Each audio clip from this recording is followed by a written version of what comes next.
Hello, everyone, and welcome to tonight's webinar. Thank you so much for joining us. This is Amy from Searle Creative Group. We'll be helping moderate the webinar this evening, along with Interim Public Safety Director Dave Brown. If you have a question you'd like to ask, please use the Q&A feature that can be found at the bottom of your video screen. Again, thanks for joining us, and now it's my honor to introduce to you Chief Pat Walsh of the new Menifee Police Department. Thank you, Kelly. It's great to be here tonight. Thank you, everybody, for joining us tonight. This is going to be our second webinar, and see if I get that arrow out of my face. And basically what we want to do here is talk to people that are interested in a job. And so I'm going to tell you my philosophy, a little bit about myself. And then we're going to open up the questions. So if you have any questions, you can go to the Q&A button in the webinar and type messages, and Dave will see them, and then he'll feed me the questions. Don't go to the chat side. There's a little button that says chat because it's a little too difficult to handle both those sides. So just go to the question and answer, and we will answer those questions as best we can. So basically, my name is Pat Walsh. I started my law enforcement career in 1984 with the Los Angeles County Sheriff's Department. I spent about 7.5 years there, and my wife was offered a job in Portland, Oregon, and so I would have stayed there. I loved it. LA County was great, but my wife was asked to come up to the Northwest and start a business. And so I spent 22.5 years with the Portland Police Bureau in Portland, Oregon. In Portland, I rose up through the ranks. Predominantly, I worked narcotics there as an officer and a sergeant, but then I rose up through the ranks to captain level and had a lot of admin jobs up there and a lot of great jobs too. I was really lucky, got to go all over that department, had a great career there. In 2014, I came down to Lompoc, California, which is in Santa Barbara County. If you're from Santa Barbara County, you'll know that Lompoc is the best city in that county. Had a great time there. And this opportunity came open, and who gets to start a police department really is very rare. I feel blessed to have gotten this job. And I'm having a great time. And so I have a very I think simple vision. I haven't created all our values. I haven't created the vision statement. I haven't done all that because I really want the captains, lieutenants, and sergeants to come on board and help create that and get some buy-in on that. But my vision is to have one of the best police departments in America, and I think we could do that. It's really a nice city, Menifee is. You have very supportive city manager, a very thoughtful city manager. He is a planner by training, and so he's thinking 20, 30 years down the road. So he's really setting Menifee up for economically and traffic flow and parks and schools. I mean, he's really thinking about what it's going to look like, and I kind of like that type of visionary leader. And City Council is very supportive. They're very excited about this program, and so and the community is very supportive of law enforcement, and they're excited as well. So first off, if you come here, you're coming into a city that is set up. There's no drama going on. It's a happy, the city employees are all part of our family. So if you come and work for the police department, you're going to be part of the city family, and that's kind of the feel of this city has. And my vision, like I said, is just to have a great police department. I have super easy rules. Number one is you have to be safe in everything you do, the way you drive, the way officer safety skills, and just everything. If you're safe, then if you get to the call, you can help people, and safety is really important to me. And then the second rule for me is to have fun. If you're not enjoying your job, you're not going to do a good job, and you're not going to be happy. And if you're not happy, why would you come to work? So I really enjoy having a good time. I still enjoy coming to work. I get to work with Dave Baker, one of the best guys I've ever worked with. I love the city employees. They're phenomenal. And then the third rule for me is that it's kind of different philosophy, but the community does come first. They are why we exist. Then your partner comes second, and then you come third. And that's odd because that's not human nature, but that's, you know, first responders, you know, nature, and that's what I expect of you. And so we're currently actually sitting in a modular building next door to the old city hall in Menifee, and this is where we're operating out of for now while we remodel the building. We're probably about halfway done with that remodel, and it's gonna be a great building. I'm real excited about that. We have hired 2 captains. They are in background and probably will come on in October, maybe November. Phenomenal command level guys, good guys. You couldn't work for better people. We are having our lieutenants interviews the first week of October, and we are still scheduling the sergeants interviews probably end of October, maybe November. And then we'll probably let the holidays pass, and then we'll go into the officer ranks because there's going to be a lot of interviews at the officer ranks. In January, we're going to open up all the non-sworn, and we'll do another webinar to talk to non-sworn people about working here. And I'll get you that date before we end this webinar. So before I go to the questions with Dave, we have the officer's position is open, and so is the sergeant's position. And let me just tell you what I think about sergeants. For any police department, one of the most important positions is the sergeant. And, you know, I want to create a culture. And when I say it's just Dave and I right now, but when everybody gets here, we are going to create a culture. But I want to have a culture that's positive, that is innovative.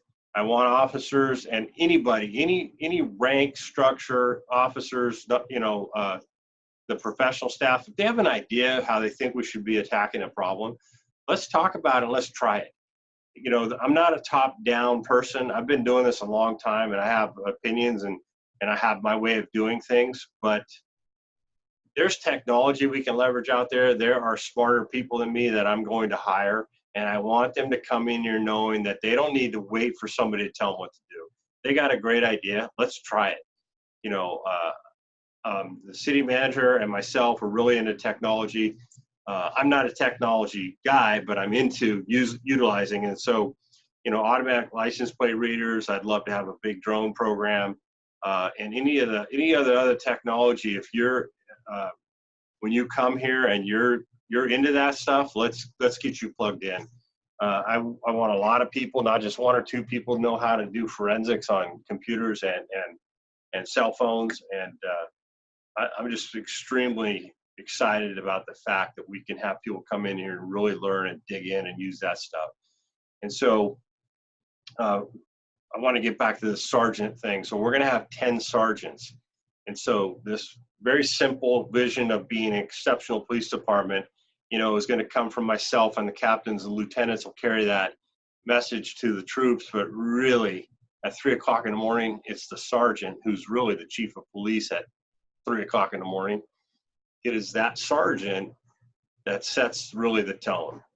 And so whenever you see, you know, maybe misconduct, or you see some blunders, or you see anything happen in the police world, I bet you if you went back, you would see that there were sergeants that weren't really engaged, or they just didn't catch some things. And so I would love sergeants to put in for the job that have leadership ability, that have the ability to know their people and know what makes them tick, and really every day take care of their people. Because we live in a time where there's a lot of people that want us to fail, and there's a lot of people that don't like us or trust us. And so I think it's super important to have that first line level supervisor totally committed to their troops. Know who they are, know what their kids are up to, know the mood changes in them, and know when they should probably take a couple of days off. Is that yours? Yeah. Sorry, we're having a little technical difficulty with our computer. So I am really excited about the lieutenants we're going to pick, and I'm really excited to interview the sergeants. But if you have some supervisory experience and you want to come help create a great culture, we need good sergeants. So you can try that. So Dave's going to try questions, and we'll go from there. So again, if you have questions on the bottom, almost in the middle, it says Q&A, and you just type a message and Dave sees it. So you got a question, Dave? All right, Chief. I got a question about culture. How will you deal with developing a new culture with so many officers coming from so many different departments? So Dave asked how I'm going to create a culture when there's so many different folks coming from different parts of the country, and there are people coming from all over the country, and mostly California, obviously, but there are a lot of people, different people. And so I convinced the city manager to allow us to hire everybody 2 months before we go live. The go live date is July 1st, 2020. So we're all going to be here in the building 2 months before, and every day is going to be a training day for those 2 months. And so we're going to get all our post stuff out of the way. We're going to be sending some people to the range one day, some people to drive the next, for CPR, first aid, do all that stuff. We're going to do all the stuff mandatory for post, and we're going to mix all those classes up so that you get to see who you're going to be working with and kind of get to know everybody. And then we have 2 months, so we're going to do some other trainings. We're going to do, risk management training. We're going to try and get some nationally known speakers to come in, and how to survive your career training, and mindfulness training, which when I came on, you didn't have all these things, and there's all this science and there's all this research that indicates how you can help a police officer get through their career, because we see a lot of things that humans shouldn't have to see. So that's a big piece of creating your culture, is training together, get to know everybody. Before that 2 months, let me back up a little bit. Everybody in a leadership role, the sergeants, lieutenants, captains, myself, the director, there's going to be a civilian director over the professional staff. We're going to do a 3-day leadership training, and that leadership training is going to help us kind of focus and figure out how we all work together, and so we're all on the same sheet of music, so that you don't come in and you're working for a sergeant that's from San Diego, and a lieutenant who's from LA, and a captain that's from somewhere else. And then you got the chief, who knows what he's thinking. And so now you got all these different entities that have their own way of doing things, and that could be very demoralizing to the troops. And so we're going to get on the same sheet of music as the leadership team. And I've found a really great training, and I'm really excited about that.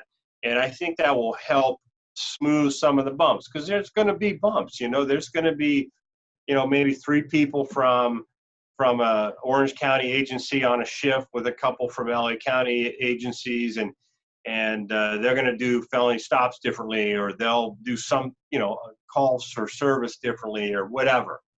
And if we could hash out some of that stuff before we go live, and then that would be great. And plus, we'll know each other, and we'll also we're creating a culture where everything's new, right?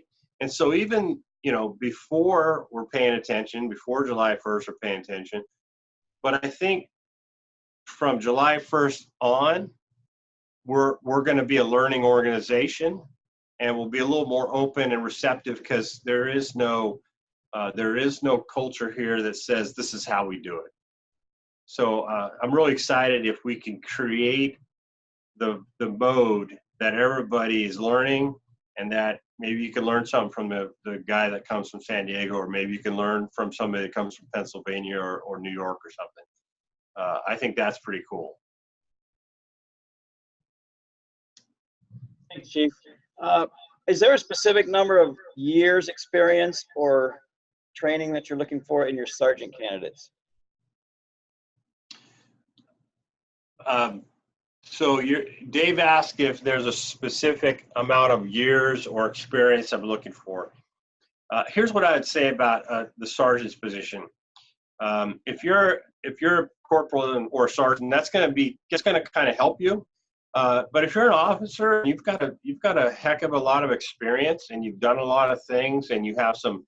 Uh, you can come to the interview and express your leadership ability and why you would be good at it. You should come and pitch yourself, because it's not just about your experience and your training, your education. Sometimes too, it's about the fit, and if you're going to be the kind of person that can lead us into, the next decade. And that's really important as well. Sometimes, you can't sit on your laurels in any occupation, and I think we're the same way in law enforcement. So if you have leadership ability, and you have some time in grade, let's take a look at you and come talk to us, because I think I'm not looking. There's a lot of people with a lot of experience that are looking at Menifee and calling Dave and I and talking to us. And to me, it's really important that you can hit the ground running at July 1, 2020, and handle the officers calling you with a really messy domestic violence, or God forbid, an officer-involved shooting or something like that. That's super important, because bad things happen in our line of work, and the sergeant is the one that has to patch it up and keep the wheels on until we can slow everything down and investigate and fix whatever that problem is. And so the sergeants are going to have to be able to you got to go back and look at your experience and say, can I take a bunch of police officers from all over the country and mold them into a team? That's what I'm looking for. Do you have that ability to break up cliques, to make sure we don't have any drama? Because I don't want any drama. There's enough in the world. Why come to work and have that a tense workplace? So those sergeants are going to be able to have to get a bunch of different personalities and different experience levels and form them into a team. And that's what I'm looking for in a sergeant. Hey, Chief, we have a question about lateral officers versus entry level. Will you be accepting any applications in the first couple of years from entry-level officers? So so here's the deal. The first year we're going to only take laterals, and it might go into year 2, because here's what we need to do to have a trainee. We have to create a training program and get it approved by POST, which is the Police Officer Standard and Training in Sacramento. They're the ones that audit what police agencies in California, what they do. And so we're only going to bring in lateral experienced police officers to start with, and predominantly municipal police officers that have municipal training and experience, because there are a lot of great investigators and there are a lot of great entities out there that do police work. But July 1, we're going to start answering calls for service and handle traffic accidents and domestic violence and theft and all kinds of stuff that municipal police officers need to do. And so year 2 or 3, you're always constantly hiring in the police world. I like to bring trainees in because it brings fresh, usually younger, fresh ideas in. And then it also makes training officers and sergeants have to train them and keep their skills honed so that they can train. So year 2 and 3 would be when we bring in recruits, trainees. Thanks, Chief. We have a question about smartphones and technology. Will you be using smartphones for field work?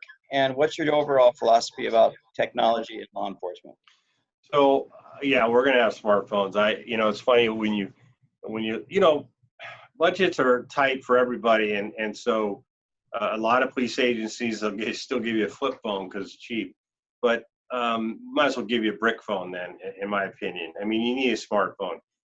It has so much capability. We're going to have an app, and the app will push to anybody that has a smartphone, and we'll be able to use our MDCs in the car and a desktop computer to push to the app, so we can have two-way communication with the community and get information from them.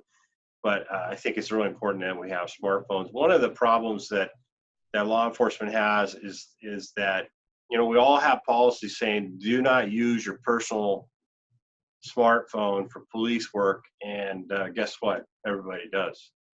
And I think if we start from day one issuing a phone, and that's the smartphone you use, you're not going to have to take your personal phone into a courtroom and have some defense attorney beat you up over your personal pictures on there that are intermingled with suspects' pictures or investigative pictures. And then I think we need to leverage technology. This town is nearly 50 square miles. It's massive. There's a lot of criminality that goes on in the rural areas that you're just not going to be out patrolling as much. So I think, you get in a car chase and somebody bails and they go into these big fields or they're up in the hills. I think it'd be great to stop your car and pop your drone out and throw it in the air and start using a drone just like that. Got a containment going, and you got a containment set up. Wouldn't it be nice to have somebody on your shift just say, okay, I'm getting the drone up, and the next thing you know, you've got an infrared drone seeing the guy hiding in the shed. It's safer for you. It lets you hone in your containment and get them dialed in, and then bring your dog in and take care of business. So I'm big, into technology. And so is the city. We're going to try and put up cameras in key areas. There's a big shopping mall in town. They've spent an incredible amount of money on their security. They're giving us access to it. And so I would like to register cameras, business cameras. We're going to have Ring, the doorbell company, come out and teach us how to do, they could do a community thing where whoever has one, if they want, they could join in, and then we have access to that. I think that's really critical. I think that, California has decriminalized a lot of felonies, and so a lot of misdemeanor crimes are causing a lot of trauma in our communities, and there's not much we could do about it if we didn't see it occur. Well, guess what? If we capture it on camera, there it is. We could say, yeah, we saw this guy dumping a dump truck loaded trash in the middle of the night on that road, and literally people are dumping dump truck loads of trash on rural roads out here. Every day we're picking up 40 foot long dumpsters full of trash every day. So I think the only way to catch those people is to use some technology, hidden cameras and drones and some stuff. And I know it sounds a little big brotherish. We'll use all of that technology in the right method and follow the laws. But I think to cover 50 square miles, it's going to be very helpful. Chief, we got a great question from someone familiar with your visit to Citrus Heights Police Department. Mm-hmm. They ask, what hurdles did they experience in their department, and what are you doing to overcome some of those hurdles? So when we talk to Citrus Heights, the hurdles really is to hire people. You got to hire the right people, and I'm literally telling you tonight, I want to hire the best people. I'm not going to hire second chance. I'm sorry. I believe in second chances, but I'm going to be very thoughtful about who comes in the door here. We've got this incredible opportunity to start a new police department. Might as well try and start with our best foot forward. And so hiring people is always difficult. We're all competing for the same candidates. And in particular, the fact that we are only hiring laterals are hard to come by, and we're going to, that's why we have a pretty good package, and plus we have a pretty good vibe. It's going to be exciting. So hiring was a big hurdle. The other hurdles were, all the things that you have to get put in place before you flip the switch. And we were really fortunate. We signed an agreement with Marietta PD, which Marietta is to the south of Menifee, and they're going to dispatch for us. So that takes care of some really big boxes. It takes care of our CAD system, our records management system, because it makes perfect sense that we're all on the same two systems. It takes care of dispatching. And then, all the mapping and all the underlayment inside of the CAD system is an incredible amount of work. And they've most of that work is done. So now we just need to do it for Menifee and then merge it into that system. So that's phenomenal. I don't know, David, what other issues did they have? That's about it.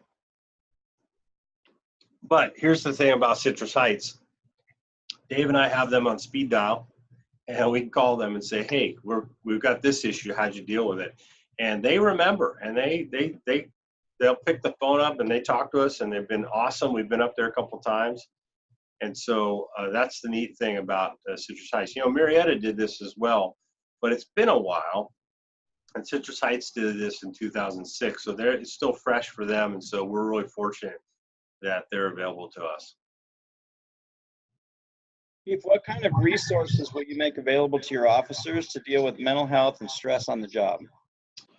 Well, like I said, we're going to start with training, and I think it's super important that we use some of this research and this data that we know about, and we're all going to go through it. Yeah, we're going to do mindfulness. You're going to learn how to do mindfulness, and the person that I'm trying to get to come, she might even talk about yoga. I know it sounds crazy. I haven't done the yoga part, but I've done the mindfulness, and it's quite helpful. But then there's folks that this is what they do for a living. They're going to come in and say, look, this is what you're going to experience. You know, because there's a lot of trauma we deal with, and a lot of times we deal with it just fine. We go home, everything's fine. But after a while, it's just kind of like putting a little piece of paper. Next thing you know, you got a ton of paper on your back. And so I would really like to have these professionals come in and talk to us. We're going to have a peer support system, and I've already talked to some chaplains in town. They're great people. We've started a chaplaincy program. We're starting that. We're going to get them some training, and they're not going to come and try to convert us. They're just going to come and say, hey, how's it going? What's going on? And come on a ride along, buy you a cup of coffee, and just be an ear. Sometimes it's just nice to be able to talk to somebody and know that it's not going anywhere. And they're very excited about it. They want to help us, and it also helps too, because you're on a death investigation, and it could be just natural cause death, very, very traumatic for the family, obviously. But for us, we got a job to do. We got to write reports. We got to wait for the Emmy. We got to do all kinds of stuff. And we can't really just sit on the couch and comfort like a chaplain could. So we can call them, and they'll come, and they take a little bit of that burden from us. And so I'm excited about that. We are purchasing modular locker rooms with a workout room. So we're going to have a nice workout room. Dave and I are working on a working out on duty program. Citrus Heights does it. I don't know of any other police agency that does it. Obviously, we know the fire department does it, but why can't we? And so, and it would be mandatory. And so you come to work and you're like, okay, Dave, you got 8 to 9, and Pat, you got 9 to 10, and you work it all out. It's scheduled along with your regular schedule. And so you bang out a workout, you go to the locker room and get cleaned up, put your uniform back on, and away you go. And it's nice because you're in your own locker room. You can listen to the radio. If something dramatic happened, you can grab your stuff and run. I think that's super important. I think if you're working out and you're staying fit, that's going to help you. And then we're working on a sabbatical program, and we haven't worked it out completely, but if you work patrol and you're a sergeant or an officer, you get a sabbatical. And instead of getting paid for your holiday time, the holiday time gets banked. And then you work out, when you're scheduling, you'll work out, hey, this is when you're going on your sabbatical. And so you might take the month of October off, you might take the month of February off, and it burns because all of the holiday time works out to be about a month of time. One of the captains has said to me that we might do a hybrid. We might do 2 weeks and then 2 weeks pay, because the pay is nice to have. But, So you have your vacation time, you have some sabbatical time. I think it's super important. A lot of times, especially sergeants and officers, and I know because I was one of them, sometimes we just work tons of overtime and get really used to that paycheck, and we forget to slow down a little bit and take that time off. And I really want to create a culture where people feel comfortable taking that sabbatical and taking some time. And now, I'm not saying come work here and take every Friday off. I'm not saying that. What I am saying is we're going to have a program where you're going to be, if you're in patrol, you're going to have a sabbatical. Chief, do you have any plans to solicit input from community members to get buy-in or input on some of the plans that you have for the department? So we've been doing, I've been going out and talking to the community and telling them my vision and saying all these things that I'm saying here. And I'm very open. If they want to suggest stuff or come in and talk to Dave and I, we'll talk to them. I'm already starting to listen to their concerns and what they want in the police department, and we will funnel that into the way we talk and train with each other. It's really important if you want to come work here. It's actually important if you're working anywhere. You got to know what the community does expect of you. There are some really unrealistic expectations of police, but I think it's important that we educate and we tell people this is what we do and this is what we can and can't do, and be very attentive to what they are looking for. I mean, it's not unreasonable to ask the officers to work traffic in a school zone, or to help the businesses who are getting, ravaged by shoplifters, to come up with a program to figure out how to help them. And I was talking to a mall owner the other day, and they were saying, here's all the things I've done to try and mitigate some of this theft. And I came back and I said, that's phenomenal, but had you thought of automatic license plate readers, maybe a little more security, and maybe give us a little office in there with a parking spot right in front of Walmart, so it's a give and take. So we're gonna try and listen to what they have to say. Where you lose the community in our line of work is when we just try to rationalize everything. Well, Prop 47 this or Prop 57 that, and trust me, the laws we're passing in California are phenomenally devastating to law enforcement. But I think it's up to us to adapt and overcome. And so I think that if we think of ways we could help and police the way the community wants, we'll keep them satisfied and we'll keep them trusting us and on our side. Thanks, Chief. Can you talk a little bit about how you're going to select your first group of detectives?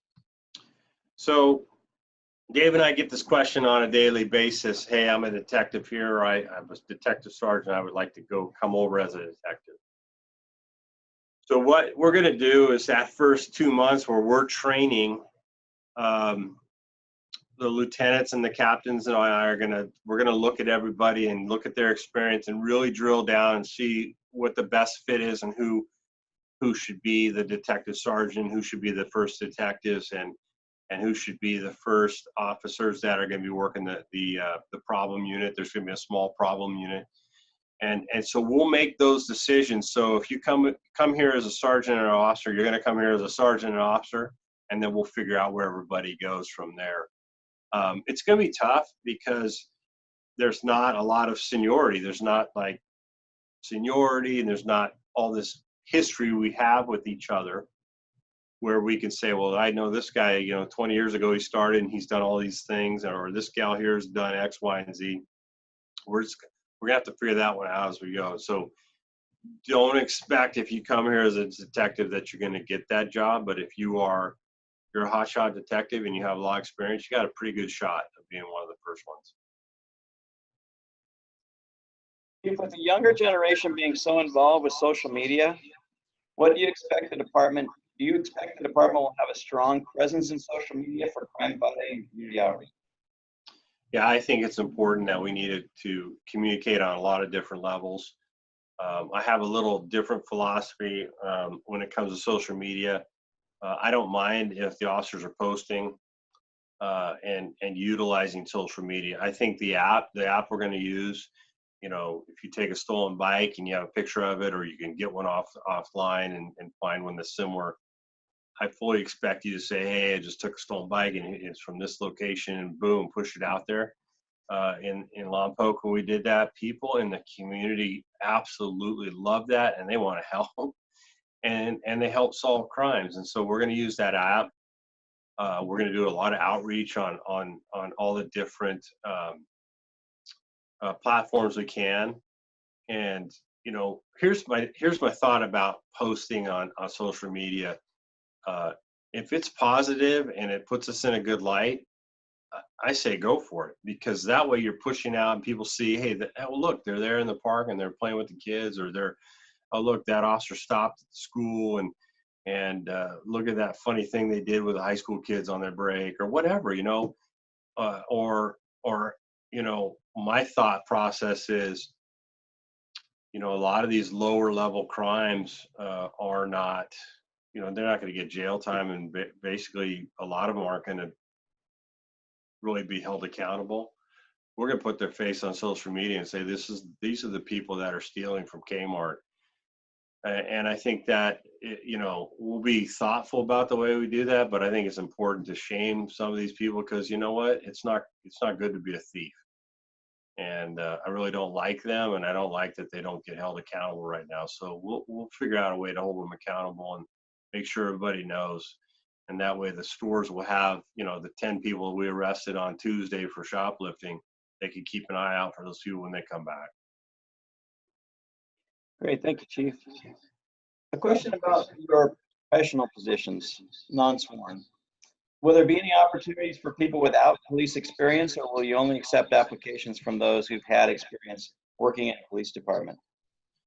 That's a great question. So we don't know who's going to put in, but there are probably some really specific job classifications that we're going to have to look for experience. One of them is the property room.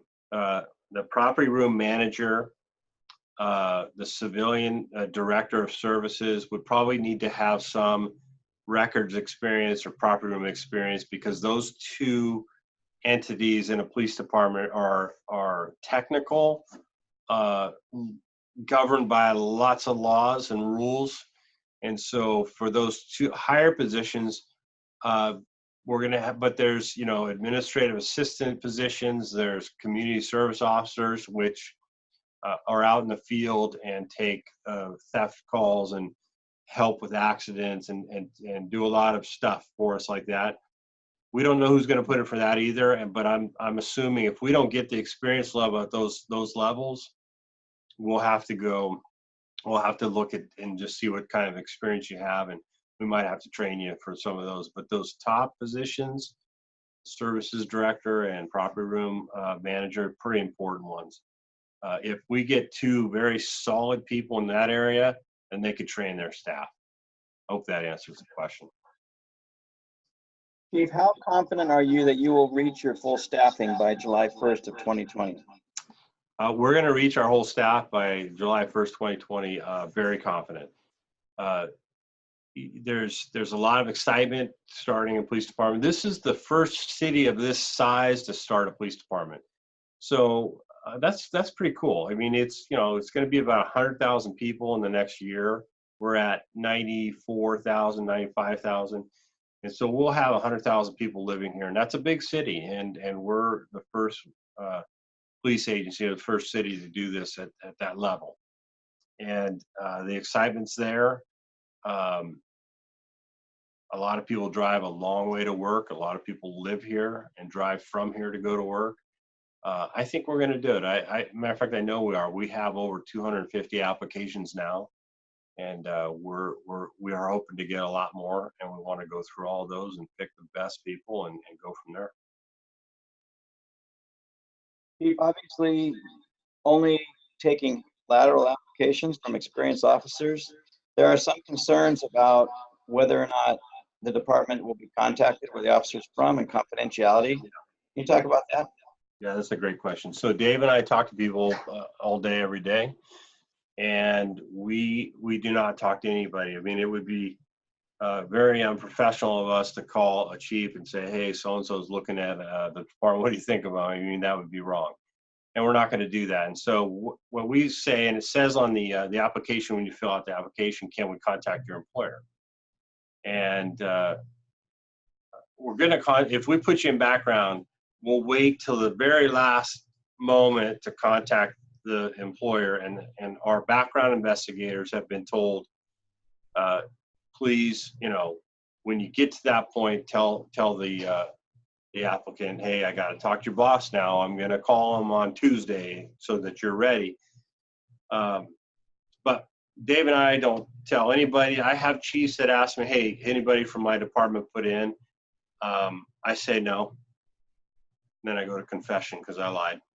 But, you know, I can't say, because then they're going to say, well, who and what rank, and oh man, and you're stealing my people, and it's just inappropriate for me to put it out there. So Dave and I are very politically correct in the way we answer questions to bosses, because a lot of them are asking too.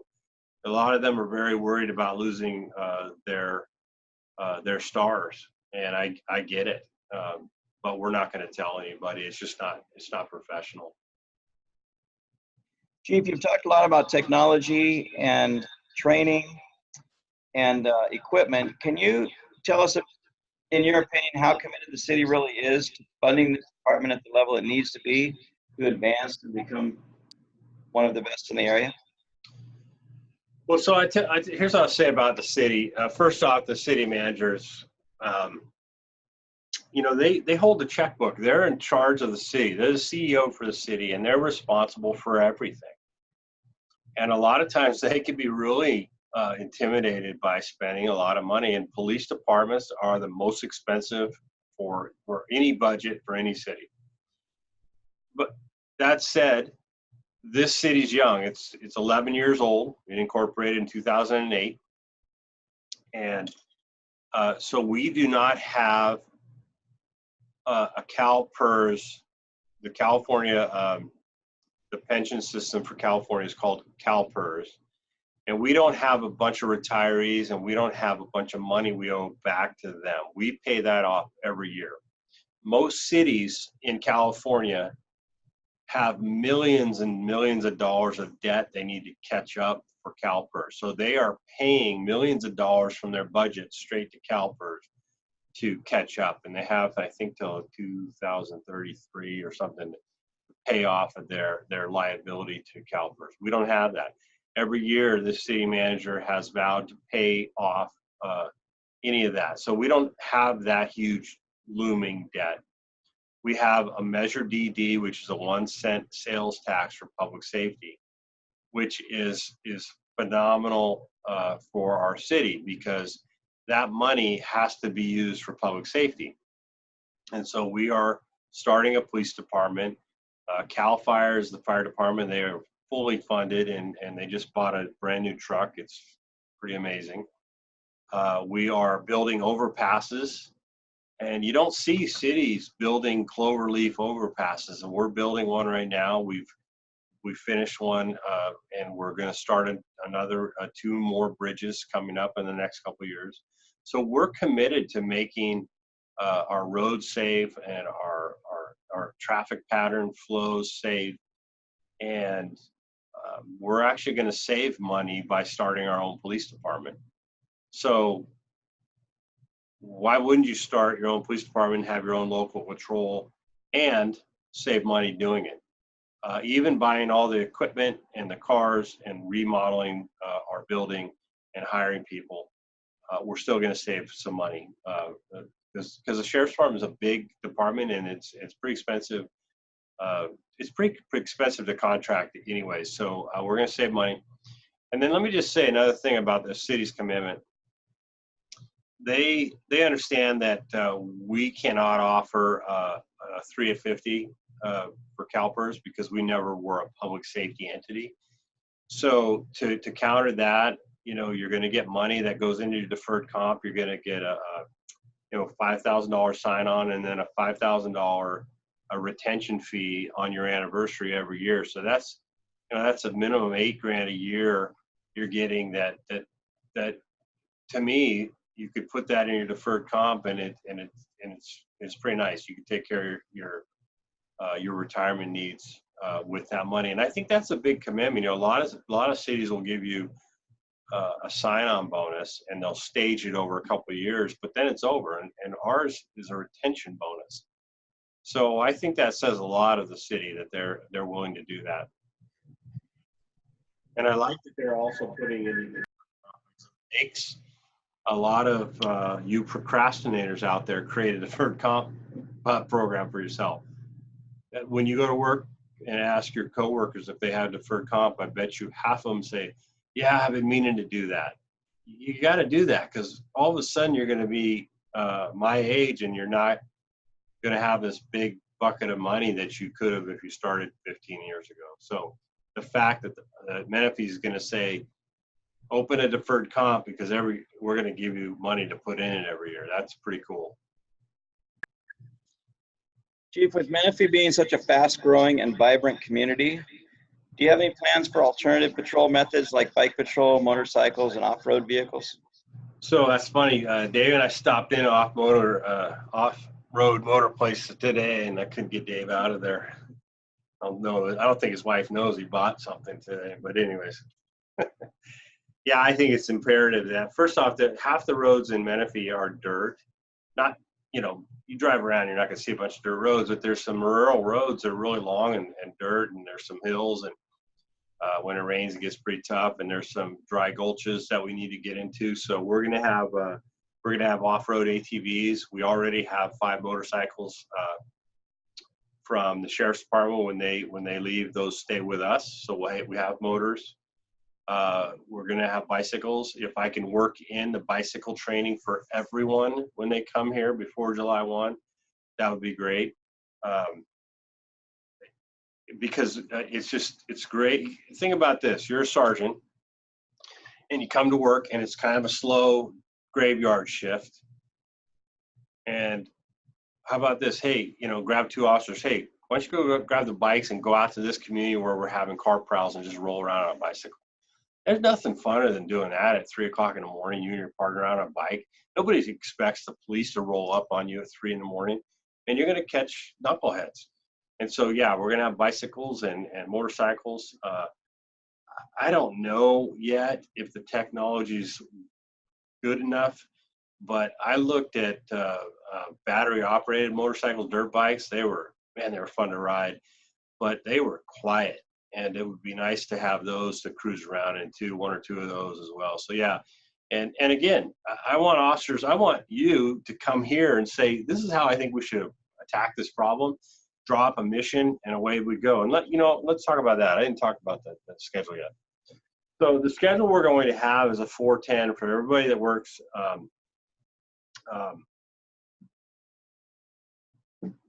Monday through, yeah, thank you.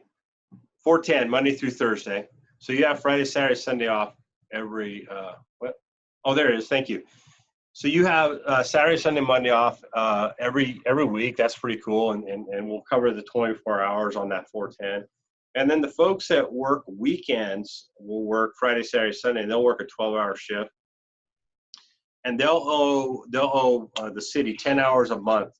And so those 12 days a year, those shifts will come up with missions, and they'll come in and address whatever they want, whatever we figure out we should address. You know, maybe they'll have a training day. Maybe they'll come in and work bicycle patrol. Maybe they'll come in and go to every single school and really familiarize themselves with the school.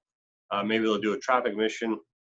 Maybe there's a drug dealer they want to write a search warrant for, and then when that mission day comes, they'll go hit the, you know. So I think that ability on those shifts would be just a fun time to create camaraderie, make our city a lot safer because you're taking your whole squad, that sergeant and their whole squad, is going to go attack problems and do it in whatever method you want. You know, maybe you want to attack the illegal dumping, and you have cameras set up and drones up and people out on motorcycles, and however you want to do it. Come up with a mission. The sergeant will brief the lieutenant, and away you go. So yeah, I'm really excited about those kinds of things.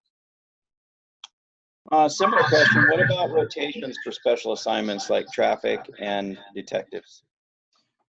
So we're not LAPD or LA County Sheriff.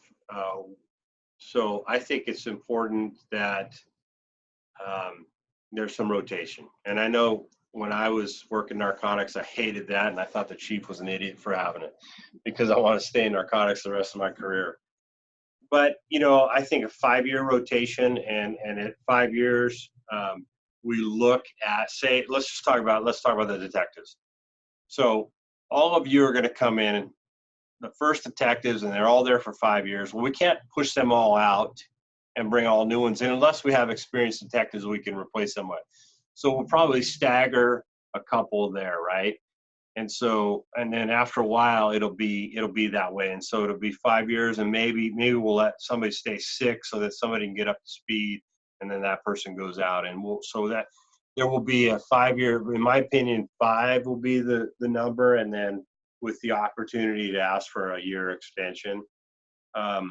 This is going to sound like a cop-out. That's my idea right now, but I want my captains and lieutenants to weigh in on that. I don't want to be the guy that makes all the decisions when it comes to that kind of stuff. I know a lot of people don't like the rotation, but it kind of stagnates your people that are working patrol, and they're never going to get a shot at working a specialty unit in a department this size. So I think it's important to have rotation. Plus, it makes you a little more well-rounded. And you know, if you think about it, the more experience you have in different areas, then, you know, I'm 57. I'm not going to be here forever, and so I'm setting this place up right from day one with an idea of succession planning. And so if you want to fill those spots as those of us cycle out of the business, then getting some experience would be pretty important for you. Chief, have you considered what your policy will be on tattoos? Okay, let me duck down so Dave doesn't throw something at me. He does every time I talk about this. Look, I don't have tattoos. That's not my age group. We didn't have them, and so I raised a couple kids, and my 30-year-old he's sleeved up, and he's a good man, and so it's, you know, I don't have a problem with it if they're not offensive. That, you know, the policy will say you can have exposed tattoos, not on your neck or your face or your hands. I prefer not to have them on your hands. And then I'll have certain people in the department be the arbiters of that. And so, you know, we'll have you come in and show the tattoos, and if there's not anything lewd or inappropriate, then I have no problem with it. And I've actually seen it work to our benefit out on the street. We had a guy in Portland he was a Navy guy, and he had all kinds of stuff on his arms. And he would calm people down and say, let me see your tattoo, and I'll check mine out. And the next thing you know, they're not really worried about the drama they were just involved in. They're comparing tattoos. So I don't have a problem with tattoos, just, you know, none on the neck or face, and away we go. Chief, what are your thoughts about body-worn cameras? I think that's where we're going in the whole nation. The first year or two, I didn't budget that, and I have to. I think we need to get our back end all set before we go to body worns. So we're going to operate probably a year without them, and then the year 2 we'll transition to that. I think that here's what I think we should do as law enforcement in general. I think that if we're going to use body worn, then we also need to train officers on how to testify about the video. And I think we need to, and I think the district attorneys are getting educated on it. I've talked to various folks, and they're saying, well, the DA won't even file without a video. Well, that's ridiculous. Or they look at the video and they don't like the quality. Well, we're police officers. We're not camera people. We're not. I don't operate a camera for a living. And so, with the body worn, we're going to have the education, and there's really great ways to talk about, why it's flipping all over the place, or that it's two-dimensional and you're not seeing everything that I'm seeing as you and my eyes seeing, and so, but I think it's super important to get, and I want to get the right platform as well. A lot of times you get sold a bill of goods and you're stuck with it because they're not cheap. I really like a certain camera right now, but I also want to wait and see what Marietta is going to do, because we're going to kind of be in the same system. Anyways, the short answer is we're absolutely going to have them. And I think they protect you as an officer, because there's more. It's funny, as a police chief, you get these ranting calls sometime, and and you got to look into it. And I remember going and looking at the video, and the guy that was complaining was, he was just off the hook. So I had him come in. It was awesome. He brought his wife. I said, well, let's look at the video first before we go into your complaint. And he was about a foot shorter in his chair by the time he saw what an interesting gentleman he was on the camera. And his wife was very angry with him, and she apologized and grabbed him by the arm, and they left. So I think if we had cameras, they're going to save us some complaints. Thanks, Chief. Can you talk about your philosophy about training, ongoing training, and how you plan to train the department up before day one? Yeah. So I've talked about training, that 2 months full-on training. I think I love to train. I think it's super important. I think ongoing training is really important. I think that if you continue to train and then bring that back, here's one of the things I think is really important. If you go to a really specialized training, and it's, first off, it's always expensive. It's always usually out of town, and you're paying for the hotel and the per diem and everything. I'm going to expect you to come back. Maybe if you're a sergeant and above, I'm going to probably expect you to come back to a staff meeting and say, hey, I went to this training. Here's the cool stuff I learned. This is what I'd like to implement from that training. If you're officer or professional staff, I think it'd be really important if you go to a clears conference, or you go to some kind of property room or professional education for executive or analytical work or something. I think you need to bring that back. Don't just use it for yourself, but bring it back and say, hey, I learned this, and I think it's pretty cool, or I think we should create this form, or I think we should create this process. And that way we're all benefiting from the training that you are going to. And so I am a big proponent of outside training. I think it's really important that we continually learn and don't get stuck just thinking we got this handled. What about canine officers? Do you plan to have canines? Yeah, I think it's important to have canine anyways, but we have, like I said, a pretty big area, and there's some pretty big rural areas. So I think if somebody runs from us, they can pretty quickly get into a dark field or in the weeds or in the hills around Menifee, and I think it's important to have that dog track that person. We have had some canine folks interested in coming, and so if they come with their dog, that's awesome. If their agency doesn't want to release their dog, we'll see if we can buy the dog. But if not, I know of some ways of getting a canine and buying a canine, and we're close to some of the best canine training in at least California. I know when I was in Oregon, we sent our people down here to Riverside County to train. So I think we're definitely going to have a great canine program. Chief, what are your thoughts on regionalizing special teams like SWAT, traffic, special investigations?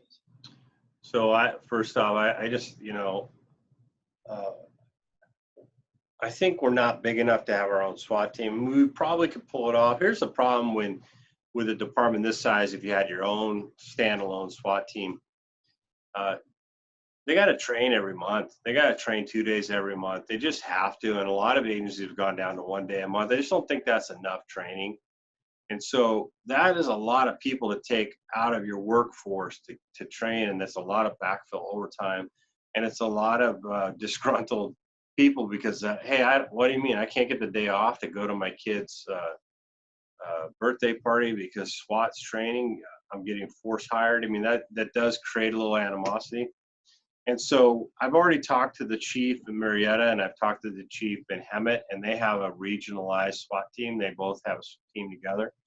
And so we're right in the middle of those two cities. And so they've already indicated to me, hey, if you have SWAT operators put in, we're going to give them a shot. You know, you'll have to test for it. And so we'll create a little bigger regional team. I'd love to get a piece of armor in our town. So they have armor in Hemet. We have armor here. And so whatever's happened, they can come to it and jump in it, and away they go. And it does a lot of things. It actually it builds relationships across those boundaries, and those relationships stay with you for your whole career.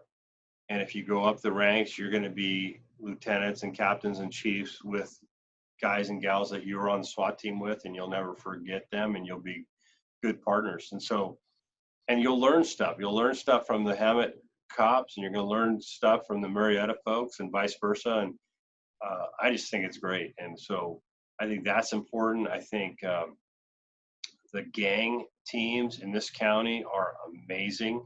They do phenomenal work. When I went to the awards, I went to 2 different awards in Riverside, one for the sheriff's department, one for the county area. And the kind of police work that they're doing is just top notch. And I really want to be a part of that.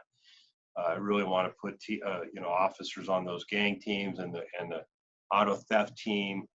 To me, that's just super important. And auto theft is a big problem in Riverside County, and Menifee is no exception. So I got to be on a lot of task force in my life, and I love and cherish those moments. And I learned a lot from all those, that diversity of police officers you get to work with. So big proponent of that, and looking forward to being on those teams.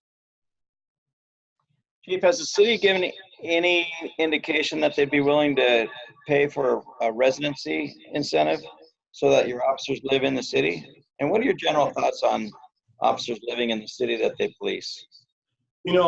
I would say no to the residency clause for the city. We haven't broached that topic. And I'm going to go out on a limb here and say I'm not a big proponent. I think it's important that you live locally. It's not a bad idea, but I don't think you have to live in the city. A lot of community members say, well, do they live in Menifee? And first off, I don't really think it's their business. And I think that, you're going to have a little more loyalty to your city if it's your city and your kids go to school here and your wife's shopping here and stuff like that. I get that. But I've never had a problem with caring about the community that I worked in. I didn't always live in the community I worked in, so I'm not a stickler for that. Is it nice that you live in the city? Sure. Is it mandatory or important? No, not at all. And I don't want to be that controlling of your personal life. If you come here, you come to work, you work extremely hard, you make this a safe city. That's what matters to me. Great, Chief. Have you decided on equipment such as vehicles, shotguns, vests, patches, badges, those types of things, or do you plan to wait on those? So we purchased the vehicles because you have to purchase those. It takes a long time to get them. So the patrol will be driving Ford Explorers. We bought 7 Tahoes for the patrol sergeants. We purchased 2 F-150 Raptors for 4-wheel drive, some of the rural areas. we'll figure out who's going to use those. The command staff's going to be driving Durangos. We purchased CSOs are going to be driving 4-door Chevy Colorados, and we haven't bought the detectives' cars yet. So that'll be our next purchase. We'll be working on that. Those come a little easier, quicker. The patrol cars, it takes 6 months to get them in. So plus we needed to get our order in for LAPD, and Riverside County Sheriff and LA County Sheriff got theirs in because boy, they order a lot of them at a time.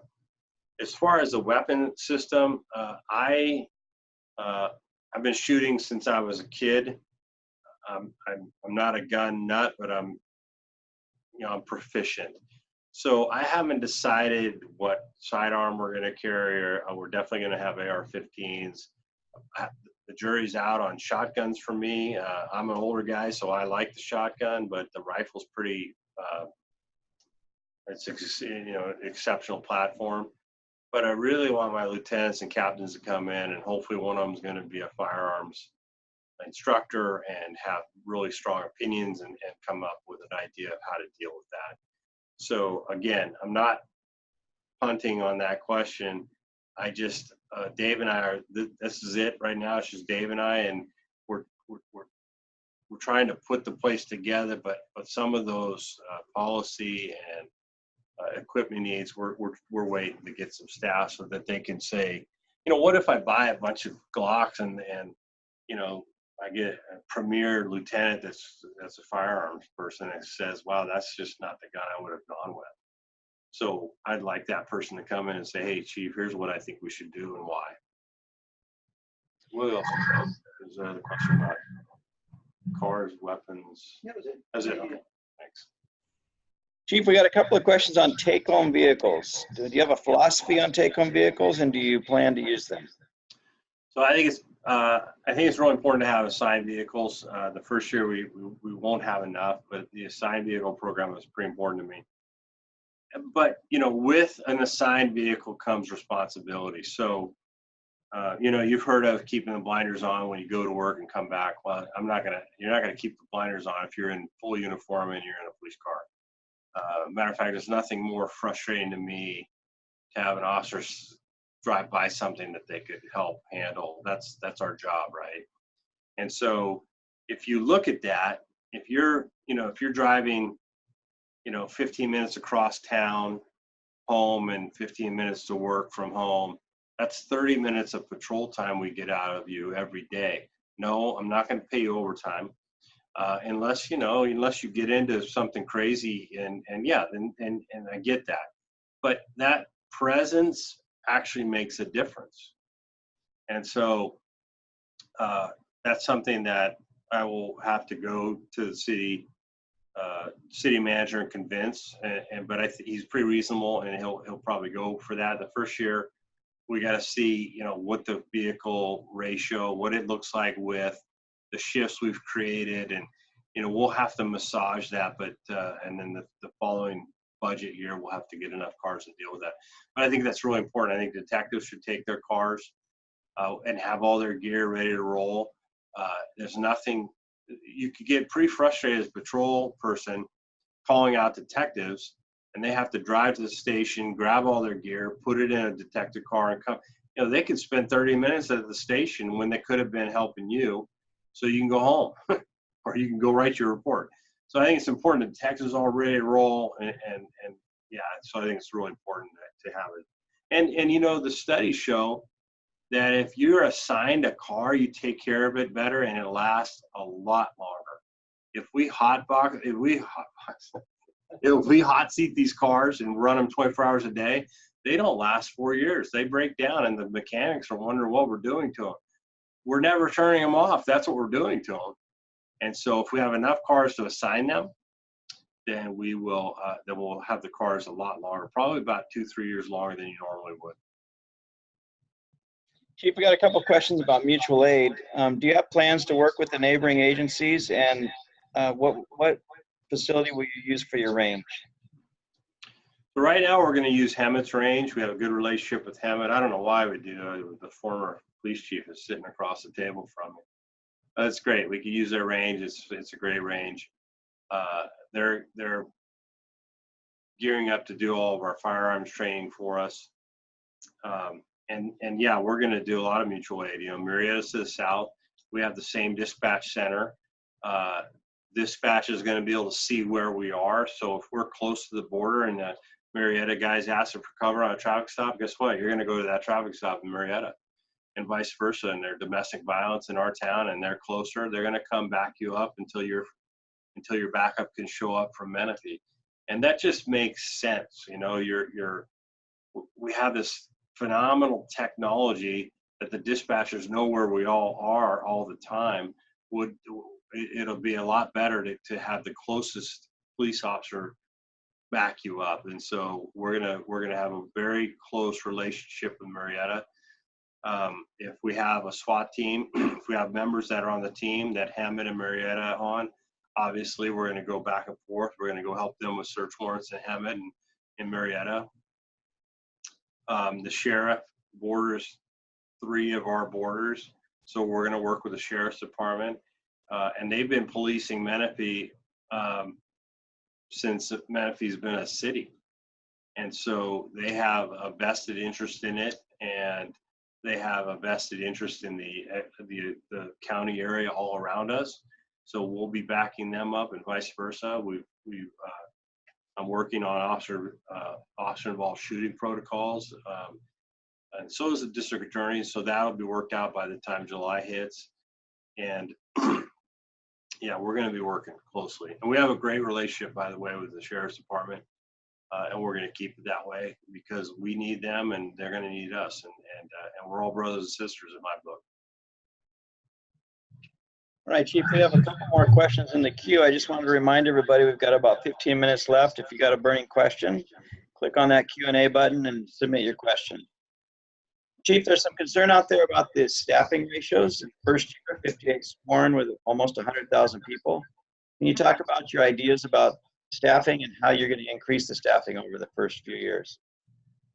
So the city manager and I have talked, and he understands that's probably going to be my first question here too. He understands that. The reason we're at 58 is that we want to see what that looks like. It is going to be, we're going to be doing a lot.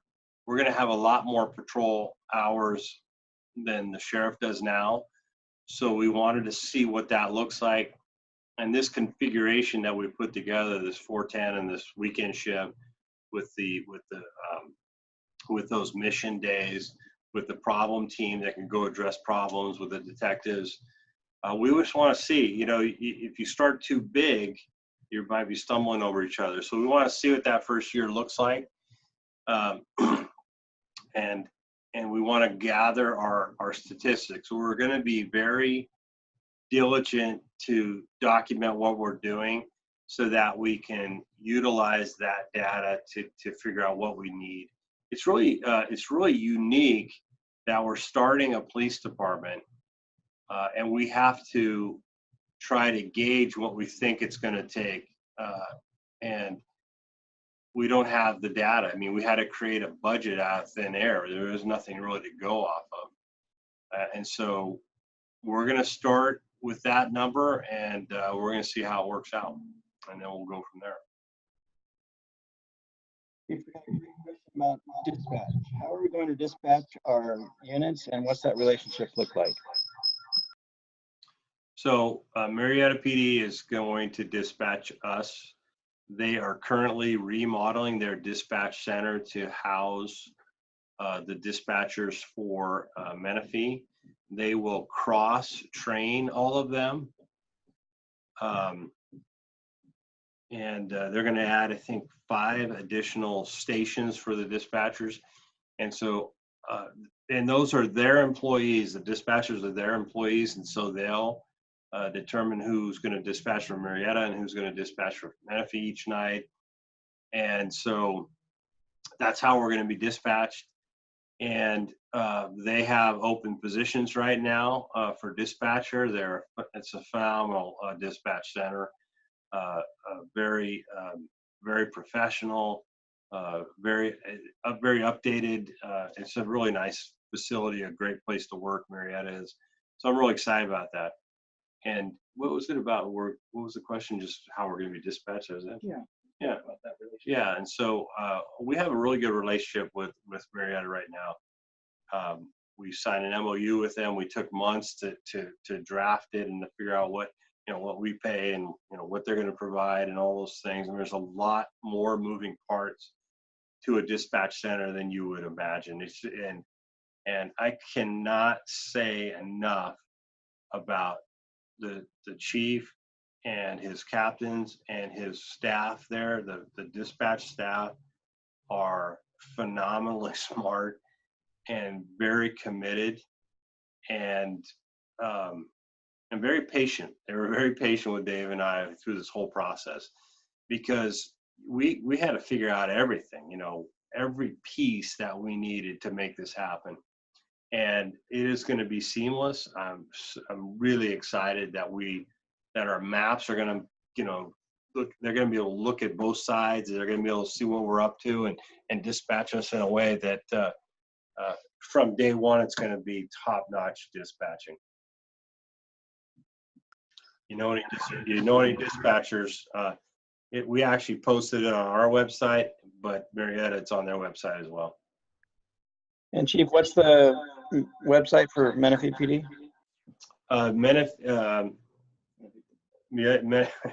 Thanks. menifeepd.org. Yeah, there you go. There it is. So there's the website, and if you have any additional questions, jobs@menifeepolice.org, and that phone number goes. Dave handles all of those jobs. We get a lot of jobs emails every day. And then, there's a lot of very technical questions. There's a lot of questions that people don't want to really ask in a public forum. Perfectly okay. We're used to answering any questions you have. I've met with a lot of people that, this is a big decision on people's part. You're going to leave something you're very comfortable with, and you're going to go to another police department. I've done it a couple of times, and each time it's a big life-changing decision, but it's not every day you get to be one of the very first people in a department that we're all creating. And so, any questions you have, we'll leave that website up at the end of this webinar. Feel free to shoot Dave and I emails, phone call, whatever you want. We'll call you back and we'll talk about it because we're real excited about this opportunity. I've been in police work almost 36 years now, and here we are creating something. We're building a building, buying new cars, hiring everybody, and in a city that is extremely excited to have their own police department and say, those are my police officers. And one of the things I'll say to you is I think it's super important to have your back as a chief. And I think it's very important that I speak to the community in a polite manner, but also say to them, you're expecting us to solve crime, but we can't do it without them. They have to have some skin in the game. So rather than listen to a complaint from a citizen, and I'll listen, but then part of the solution to their complaint is they gotta get invested and figure out what they could have done better as well. I think it's super important that we educate our community to have situational awareness and then to have the right expectation of officers, because it's not like the movies. And I think it's important that and I already sense this community, they are very desiring of a police department that is attentive, that is going to be visible, that is going to get out of the car and engage and be they want to know you, they want you to succeed. And so I love the feeling of the city already that way. So it's really important to me. I'll have your back. I'll educate them all the time. The command staff is going to be out at community meetings, and expressing what they could do for their own safety, because we're first responders. We're responding to something that's occurred already. So I think it's really important that we educate the community on how to try and be as safe as they possibly can. All right, well, thank you, Kate. That's all we've got. We're out of time. We just want to remind everyone to shoot us an email at jobs@menifeepolice.org, or jump on the website and check out the recruiting website at menifeepolice.org. The numbers there on your screen, those are both monitored 24/7. Our goal is to get back to you within 24 hours, but we usually do it within about 30 minutes. So thanks for joining us tonight. We do look forward to our next webinar, which will be focused on professional civilian staff in October. Keep your eye out for that. And again, we want to thank Chief Walsh for spending time with us tonight. Take care, everybody. Thank you.